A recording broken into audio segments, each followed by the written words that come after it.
오늘 하나님 말씀은 에베소서 5장 22절부터 33절까지입니다. 에베소서 5장 22절부터 33절까지입니다.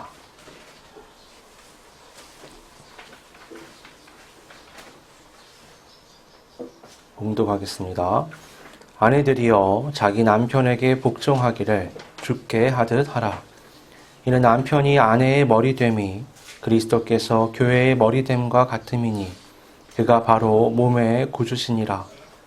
그러므로 교회가 그리스도에게 하듯 아내들도 범사에 자기 남편에게 복종할지니라. 남편들아 아내 사랑하기를 그리스도께서 교회를 사랑하시고 그 교회를 위하여 자신을 주심같이 하라. 이는 곧 물로 씻어 말씀으로 깨끗하게 하사 거룩하게 하시고 자기 앞에 영광스러운 교회로 세우사 티나 주름 잡힌 것이나 이런 것들이 없이 거룩하고 흠이 없게 하려 하심이라. 이와 같이 남편들도 자기 아내 사랑하기를 자기 자신과 같이 할지니 자기 아내를 사랑하는 자는 자기를 사랑하는 것이라. 누구든지 언제나 자기 육체를 미워하지 않고 오직 양육하여 보호하기를 그리스도께서 교회에게 함과 같이 하나니 우리는 그 몸의 지체임이라. 그러므로 사람이 부모를 떠나 그의 아내와 합하여 그 둘이 한 육체가 될지니 이 비밀이 크도다. 나는 그리스도와 교회에 대하여 말하노라. 그러나 너희도 각각 자기의 아내 사랑하기를 자신같이 하고 아내도 자기 남편을 존경하라. 아멘. 우리나라와 같은 민주주의 사회에서는 자유와 평등이라는 게 굉장히 중요한 가치입니다. 거의 한 세트처럼 늘 들리는 말이죠. 자유, 평등. 흥미롭게도 이 자유와 평등은 자주 묶여다니는 이 가치들인데 둘은 상당히 이질적입니다. 자유는요, 극히 개인적인 개념입니다. 자유가 뭐냐? 외부의 어떤 제약 없이 내가 원하는 대로 무언가를 하는 것. 간단하게 말해서 이게 자유다라고 말할 수 있는데요. 반대로 평등은 항상 비교의 대상이 필요합니다. 혼자 있을 때 평등하냐? 이건 사실 성립되지가 않는 거예요. 둘 이상이 있을 때 이 공동체가 평등하냐? 이걸 따져봐야 되는 거죠. 다른 사람과 비교해서 기회에 있어서, 조건에 있어서, 어떤 결과에 있어서 같은가, 동일한가, 이것을 따져보는 게 평등입니다. 그러니까 자유는 극히 개인적인 차원의 개념이고 평등은 항상 상대적인 차원의 개념이라는 걸 우리가 알 수 있죠. 이 개인의 자유라는 건요, 타인의 자유랑 항상 부딪힐 수밖에 없습니다. 여러 사람이 다 자기 생각과 감정대로 행동한다. 그러면 서로가 서로의 자유를 침해할 수밖에 없는 겁니다. 같은 공간에 있는데 누구는 음악이 막 빵빵빵빵 듣고 싶어요. 근데 누군가는 조용히 있고 싶어요. 그럼 어떻게 해야 될까요? 그렇죠? 이어폰을 꽂는 것도 어떤 거예요? 결국 합의점을 찾는 거죠. 어떤 것, 서로가 서로 간에 어떤 타협점을 찾아서 자기의 권리를 양보하는 것. 그런 과정이 없으면 이 안에서 평화라는 건 존재하기가 어렵습니다. 같이 밥을 먹는데 누군 한식이 먹고 싶어요, 가족 중에. 누군 양식이 먹고 싶어. 그럼 누구 말을 들어야 되죠? 아빠 말을 들어야 되나요? 엄마는 아들 말을 들어야 되나요?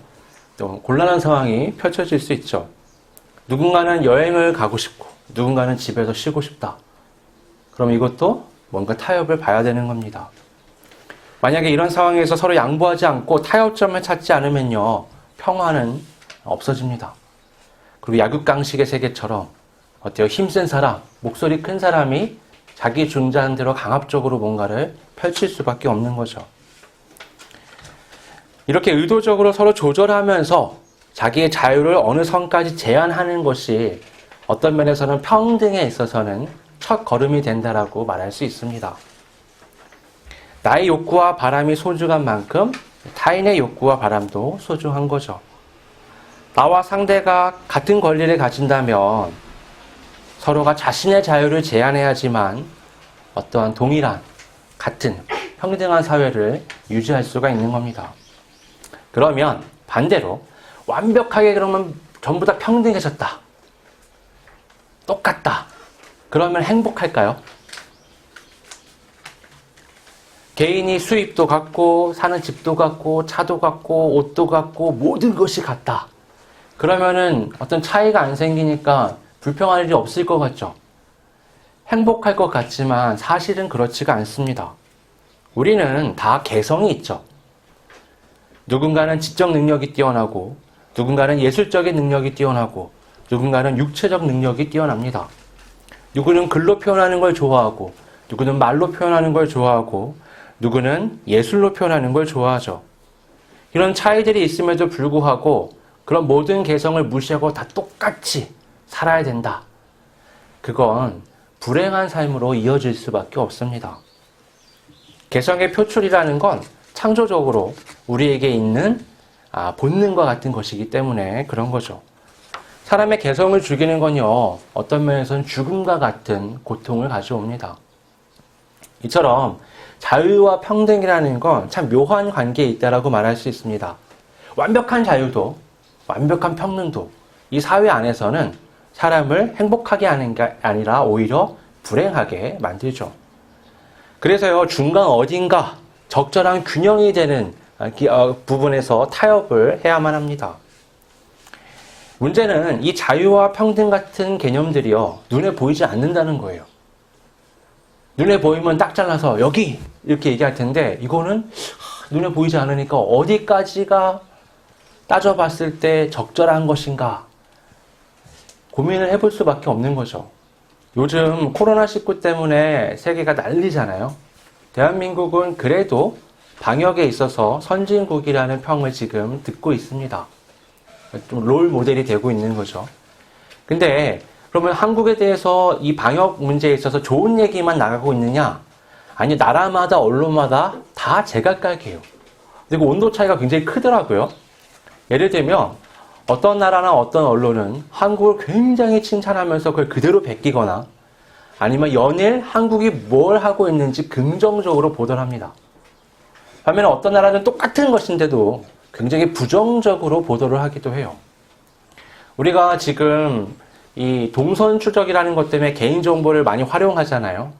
이 부분에 있어서 어떤 나라는 그게 굉장히 뛰어난 아이디어다, 적절하다, 우리도 도입하자라고 말하는 나라가 있는가 하면 어떤 나라는 야, 그거 완전 인권 침해인데, 사생활 침해인데, 그건 안 되지. 코로나가 아무리 무서워도 개인의 인권이 자유가 침해받는 그런 것은 있어서는 안 돼. 이렇게 주장하는 거죠. 우리나라 정부와 국민들 다수가 이게 그래도 괜찮아. 이 정도 수준에서는 우리가 양보하고 타협할 수 있다라고 생각하니까 따라가는 겁니다. 근데 아닌 나라들은 어때요?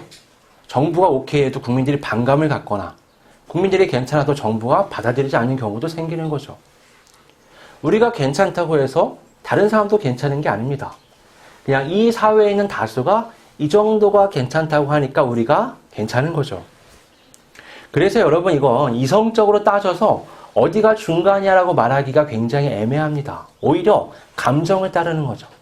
이 정도까지 내가 마음이 괜찮아. 이 정도 내가 마음이 불편해. 이런 걸 따라서 사실 자유와 평등의 타협점이 생겨나는 겁니다. 이걸 가지고 와서 부부관계에 한번 국한해서 우리가 생각해 볼 필요가 있어요. 여러분, 결혼이라는 걸 최소한의 공동체를 형성하는 거잖아요. 사회의 기본 단위가 가정이라고 생각했을 때 부부라는 건 그 가정을 만드는 시작입니다. 결혼이라는 게 어때요? 상대와의 공존을 위해서 내 개인의 자유를 기꺼이 포기하는 겁니다. 결혼하면 마냥 행복한 게 아니라 이제 둘이 같이 살기 때문에 내 개인이 누리던 많은 것들을 포기하는 상황으로 내가 들어가는 거예요. 결혼 전에는 밤늦게 들어오는 습관이 있었는데 결혼하고 나면 어때요? 따박따박 들어가야 되는 상황이 되는 거죠. 그전에는 자주 친구들을 만나고 여가 생활을 즐겼었고 내 개인을 위한 소비를 많이 했는데 이제는 가정 공동체를 위해서 많은 소비들을 집중해야 되는 상황이 되는 겁니다. 이렇게 개인의 자유가 어떤 면에서는 심각하게 침해되는 상황이 결혼인 거죠. 결혼은 불행한데 왜 하냐? 불행하지 않은 거죠. 내 개인의 자유가 침해받더라도 내가 사랑하는 반려자와 함께 가정을 꾸려 나간다는 기쁨이 더 큰 겁니다. 그러니까 기꺼이 그것을 감수하는 거죠. 이 기쁨이 우선되지 않으면요. 이 반려자와 사랑하는 기쁨이 우선되지 않으면 내 자유가 빼앗기고 침해받고 간섭받는다는 고통만 남게 됩니다. 오늘날 이혼율이 높은 이유가 여기에 있는 거죠. 서로가 서로한테 속박이 된다는 생각이 있는 거예요. 서로와 함께하여 기쁨이 있는 게 아니라 서로와 함께하여 내 마음이 족쇄에 묶이고 억압되고 슬픔이 있다라고 느끼는 겁니다. 그러니까 어떻게 해요? 이혼을 하는 거죠. 결혼을 했음에도 불구하고 이 공동체보다 자신의 개성이 더 우선될 때 결혼은 실패할 확률이 높습니다. 그리스도인들은요, 예수 그리스도를 바라보면서 결혼의 모델로 삼아야 합니다. 예수님은 독신으로 사셨잖아요. 그게 무슨 말이냐? 예수님은 혼자 사셨는데 결혼하신 적이 없는데 어떻게 예수님을 보고 결혼 생활을 배운단 말이냐? 이렇게 생각할 수 있습니다. 네, 맞습니다. 예수님은 독신으로 사셨어요. 하지만 예수님은 세상 그 어떤 남편보다도 더 모범적인 남편의 역할을 우리에게 수행하셨고 또 보이셨습니다.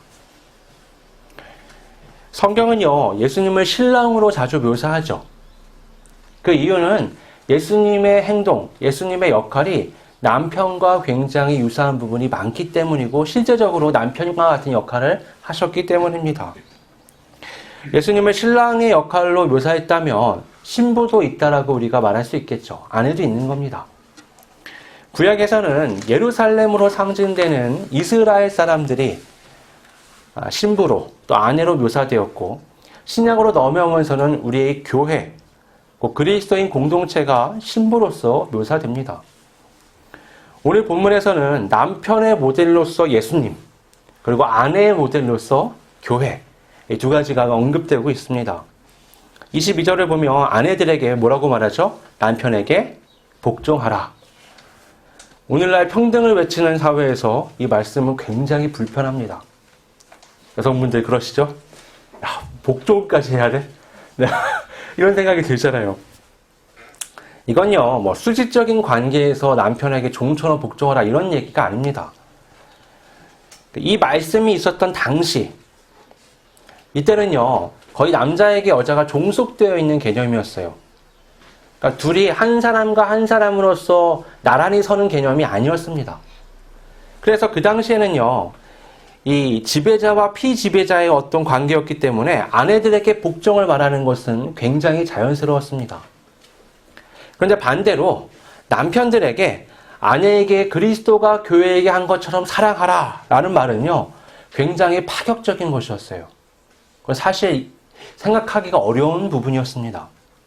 이건 아내를 내 종속의 대상이 아니라 세상에서 가장 특별한 존재로 여기고 사랑하라는 말이거든요. 그 당시에는 있을 수가 없는 표현입니다. 남편과 아내의 관계 모델로서 그리스도와 교회가 언급되는 이유는 뭘까요?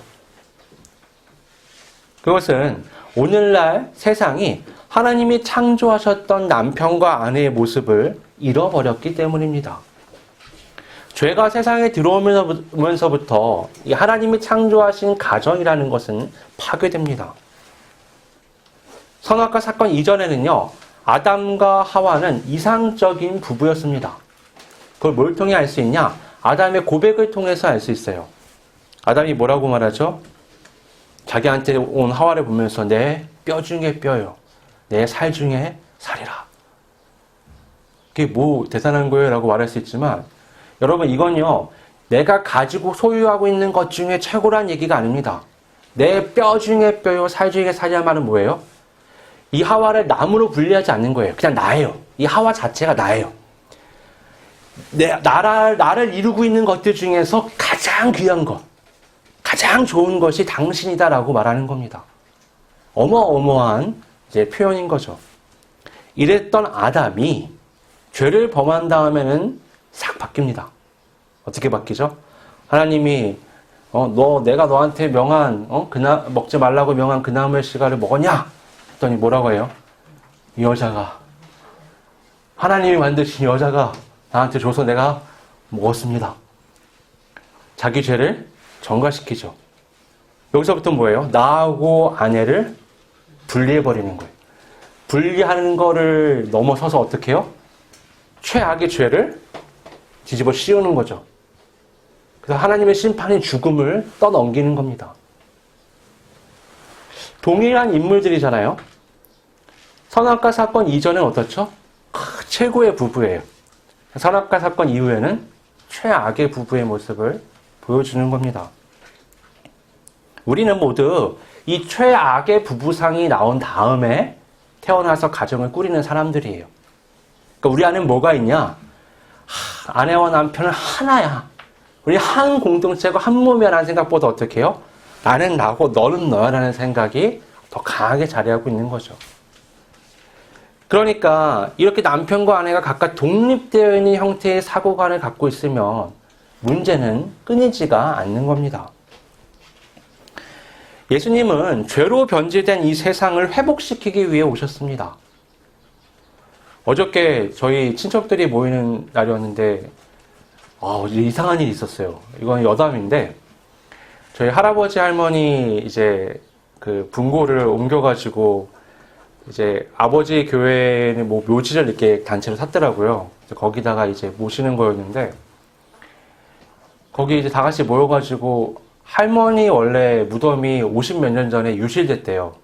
이유는 모르겠는데. 그래서 분고를 엎고 이제 뭐 각자 편지 쓴 걸 뭐 불에 태워가지고 뭐 이렇게 하더라고요. 안 믿는 사람이 많이 있으니까. 근데 예전에는 그런 걸 하면서 제사 비슷한 걸 할 때 믿는 가족은 우리 가족밖에 없으니까 우리만 기도하고 빠졌거든요. 근데 어제는 절하는 사람보다 기도하는 사람이 더 많은 거예요. 이상하다. 이 사람들이 다 우리가 전도를 안 했는데 각자 어디 다른 데 가가지고 전도가 돼서 교회를 다니고 있더라고요. 참 신기하다. 근데 작은 고모는 안 믿는 사람이에요. 그분이 저한테 와서 그 아버지네 교회 무덤 그 묘지가 그 부활동산이라고 이렇게 써 있었거든요. 여기 부활동산이야. 난 부활하기 싫은데 그러면서 어떻게 이 세상을 또 사냐 그러면서 저한테 막 얘기를 하시더라고요. 이 세상에 사는 게 아니고요. 모든 게 새로워지는 거예요. 죄로 인해서 모든 세상이 신음하며 고통하는데 예수님께서 오심은 마치 몸 안에 바이러스가 와서 너무 다 아픈데 치료제가 들어와서 몸이 회복되는 것처럼 병들어 있는 세상이 하나님의 창조하신 그 원리대로 원래의 모습대로 회복되는 게 예수님께서 이 땅에 오신 이유고 부활의 날에 있을 일이에요. 제가 설명을 막 드렸어요. 여러분 예수님은요 단지 그냥 죽은 다음에 나를 천국 가기 위해 구원을 하시는 게 아니라 이 온 세계를 다 회복시키시기 위해서 오셨습니다. 그래서 구원이라는 건요 단지 죽어서 천국 가는 게 아니라 변화를 의미합니다. 내가 구원받았다라는 건 그래 나는 변화의 삶을 살고 있다라는 것이 돼요. 자기를 부정하고 말씀으로 사는 것은 결국 이전과 다른 가치관을 가지고 살아가는 것을 의미합니다. 그러므로 죄에 물든 사고관으로 맺었던 부부관계를 성경적인 창조의 원리의 부부관계로 회복시켜야 되는 거죠. 그 모델로 남편은 예수님을, 아내는 교회를 생각하면서 관계를 회복해야 하는 겁니다. 우선 아내에 대한 말씀을 보면 아내가 남편에게 복종해야 되는 이유로 23절에 그리스도께서 교회의 머리이신 것처럼 아내의 머리가 남편이기 때문이라고 말씀합니다. 이건 수직적으로 위아래로 남편과 아내가 있다는 얘기가 아니에요. 그렇게 이해하시면 큰일 납니다. 여러분 머리만 있고 몸이 없다고 생각해 보세요. 그건 사람이 아니죠. 반대로 몸만 있고 머리만 있다고 생각해 보세요. 그것도 사람이 아닙니다. 사람은 어떻죠? 머리와 몸이 온전히 함께해야 합니다. 그래서 이 얘기는 뭐냐? 머리와 몸이 분리되는 개념이 아닌 것처럼 남편과 아내의 관계는 한 몸으로서 유기적인 조화를 반드시 이루어야 된다라는 걸 의미하는 겁니다. 이와 같은 관계가 그리스도와 교회의 관계인 거죠. 예수님은 사람을 구원하시기 위해 세상에 오셨습니다. 교회는 그 구원받은 사람들이 모여있는 공동체죠. 이 둘의 관계는 떼서 생각할 수가 없는 겁니다. 서로의 존재가 서로를 지탱하는 거죠. 십자가는 지셨지만 구원받은 사람이 없다. 이건 말이 안 되잖아요. 교회로 모이지만 그리스도는 없다. 이것도 말이 되지 않는 겁니다. 부부관계도 마찬가지인 겁니다. 성경적인 부부는 남편과 아내가 각각 존재하지만 서로 한 몸을 이루며 서로가 서로를 지지하고 보완해주는 의미를 부여하는 관계가 되는 거죠. 이것은 서류상으로 또는 육체적으로 하나가 되는 것 이상의 의미를 갖는 겁니다. 이것은 마치 머리와 몸이 하나인 것처럼 서로 유기적인 연합을 이루는 것을 의미합니다. 마치 서로가 없다면 의미를 잃어버리는 거죠. 머리에 복종하는 것은 그래서 너무나 당연한 겁니다. 여러분, 머리가 어느 곳을 가야겠다고 생각했어요. 근데 머리가 혼자 갈 수 있나요? 하나잖아요. 몸이 가야 가는 겁니다. 근데 거기가 더운 상황에서 시원한 곳을 갔어요. 그러면 머리만 시원한가요? 몸도 시원해지는 거죠. 추운 곳에서 따뜻한 곳으로 가야겠다고 생각을 했어요. 바라봅니다. 그럼 몸이 가야죠. 그럼 머리만 따뜻해지는 게 아니라 몸도 따뜻해지는 겁니다.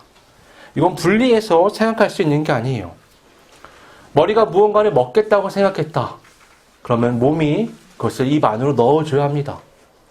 먹으면 머리만 영양분이 가는 것이냐? 그게 아니라 온 몸이 영양분을 얻게 되는 거죠. 머리와 몸이 떼어서 생각할 수 없는 것처럼 남편과 아내는 떼어서 생각할 수 없다는 겁니다. 이처럼 몸된 아내는 머리된 남편에게 복종할 수 있어야 합니다. 아무리 좋게 말해도요, 이 복종이라는 단어 때문에 많은 여성분들이 굉장히 불편해하실 수 있어요. 하지만 이건 이어지는 남편에 대한 말씀까지 잘 살펴보면 이 단어가 결코 과한 것이 아니라는 걸 우리가 알 수 있습니다. 이어지는 남편 말씀을 보면요, 남편은 아내를 사랑해야 합니다. 나는 아내를 사랑하는데요. 아니, 비교 대상이 있어요. 그리스도께서 교회를 사랑하신 것처럼 아내를 사랑해야 돼요. 이러면 문제가 상당히 달라집니다. 예수님이 어떻게 사랑하셨느냐? 예수님은 교회를 위해서 자신을 주셨죠. 어떻게 해요? 죽기까지 생명을 다해서 사랑하셨습니다. 예수님의 이 행동에 갖는 의미가 뭐냐? 26절, 27절을 보면요. 물로 씻어 말씀으로 깨끗하게 하사 거룩하게 하시고 자기 앞에 영광스러운 교회로 세우사 티나 주름 잡힌 것이나 이런 것들이 없이 거룩하고 흠이 없게 하려 하심이라. 이 죄라는 더러운 것을 씻어내기 위해서는요, 예수 그리스도의 보혈이 필요해요. 그 생명을 다해서 찢어 죽기까지 교회를 위해 사랑하는 것처럼 남편이 아내를 위해 사랑하며 그녀의 모든 것들을 씻어주고 고귀하게 만들어주는 과정이 사랑이라는 겁니다. 이 물로 씻긴다는 것은요, 세례를 의미하거든요. 죄를 고백하고 예수 그리스도의 이름으로 세례를 받을 때 우리는 그 피로 죄를 씻김 받는 게 되는 겁니다. 이렇게 씻긴 사람만이 하나님 앞에 거룩하게 설 수가 있는 거죠.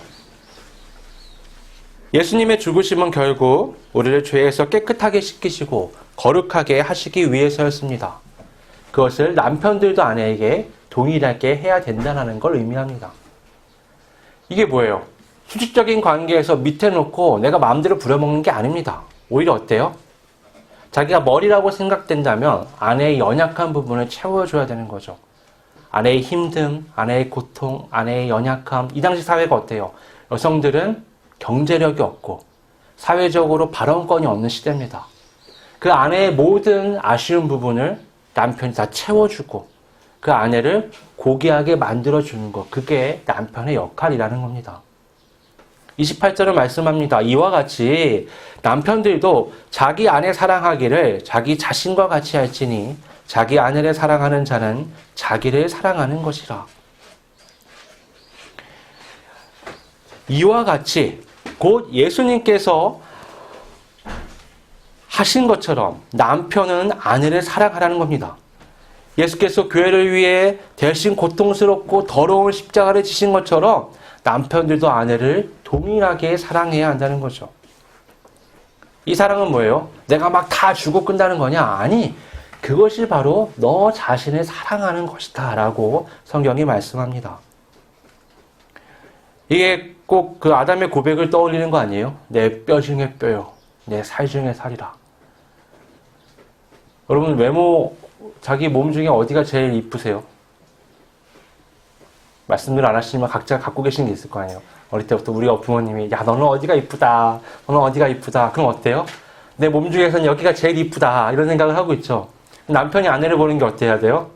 그래, 나 중에서 네가 제일 예쁘다, 우리 중에서 네가 제일 예쁘다, 이런 식의 관점을 가지고 바라보라는 겁니다.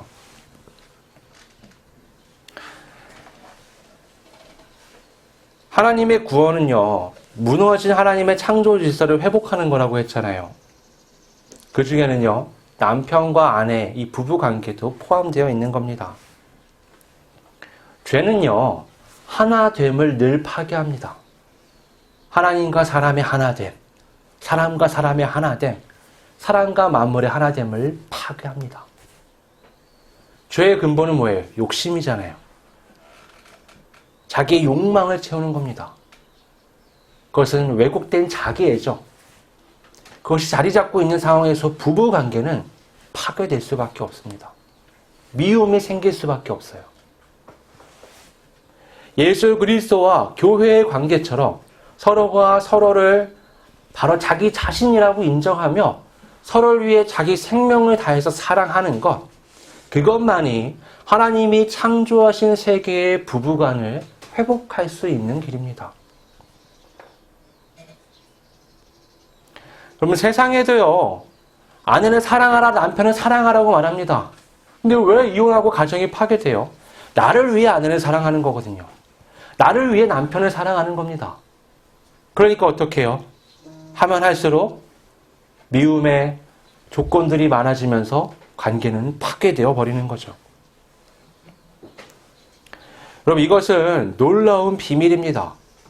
오늘 성경 본문에 말씀하고 있는 이 남편과 아내는요, 다 크리스찬들이에요. 그리스도인들입니다. 다 교회에 소속되어 있잖아요, 이 사람들이. 그래서 뭐라고 얘기해요? 여자들에게 교회가 머리 대신 예수님께 복종하는 것처럼, 너도 그렇게 하고 있는 것처럼 예수님한테 너가 하고 있는 것처럼 남편에게도 하라는 거예요. 남편에게 어떻게 해요? 야, 너 그리스도께 받은 사랑이 어떤 건지 절실하게 알고 있지? 그걸 아내에게 해라고 말하는 겁니다. 그러니까 부부관계가 어때요? 신앙이 바로 잡히지 않고서는 회복되지가 않는 겁니다. 건강한 신앙인이 되지 않고는 건강한 부부관계는 생길 수가 없는 거예요. 여러분, 우리는요, 부모님을 보면서 부부관계를 배우는 게 아닙니다. 세상의 서적들과 많은 것들을 보면서 부부관계를 배우는 게 아니에요. 세상의 방식, 세상의 상식, 세상의 유행을 따라서 부부관계를 맺는 게 아닙니다. 세상의 조건들을 막 집어넣기 시작하면요, 세상 건 뭐예요? 그 바탕에 죄와 욕망이 있기 때문에 불만족이라는 게 우리 가운데 자리할 수밖에 없습니다. 그리고 어떻게 해요? 남 탓으로 이어지는 거죠. 관계가 깨질 수밖에 없어요. 우리는 성경을 통해서, 하나님의 말씀을 통해서, 예수 그리스도와 교회를 통해서 나의 부부 관계를 조명하여 보고 그것에서 배우고 이 관계를 회복해 나가야 하는 겁니다. 세상의 기준을 따르는 남편상, 아내상, 여러분, 그런 거는 성경에 없습니다. 나를 위한 남편, 나를 위한 아내, 그런 건 성경에서 말하고 있지 않습니다. 성경 거꾸로 말합니다. 아내를 위한 남편으로서의 나, 남편을 위한 아내로서의 나, 그건 얘기하죠. 우리의 포커스는 항상 어때요? 싸움이 나면 상대에게 이유를 찾잖아요. 그건 세상의 관점이 내 안에 깊이 들어왔기 때문에 그런 겁니다. 하나님의 방식은 다르잖아요. 우리가 그렇게 죄악 가운데 살아가면도 어때요? 책임을 예수님은 자신에게 돌리셔서 십자가를 지시잖아요. 예수 그리스도를 믿는다는 것 때문에 목에 칼이 들어오는 상황 속에서도 초기교회, 초대교회 때 교회가 어떻게 했습니까? 생명을 다해서 예수 그리스도를 믿고 복음을 전했습니다. 그게 뭐예요? 예수께 받은 사랑처럼 나도 예수 그리스도를 사랑하는 겁니다. 그 사랑이 없다면 부부 관계는 온전한 모습을 유지할 수가 없는 겁니다.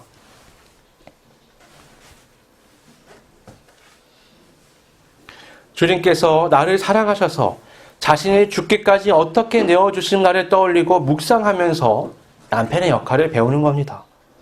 반대로 교회가 어떻게 주님께 복종하고 자신을 내어 헌신했는가를 묵상하면서 아내의 역할을 배우는 겁니다. 둘은 각자가 아니라 합하여 하나입니다.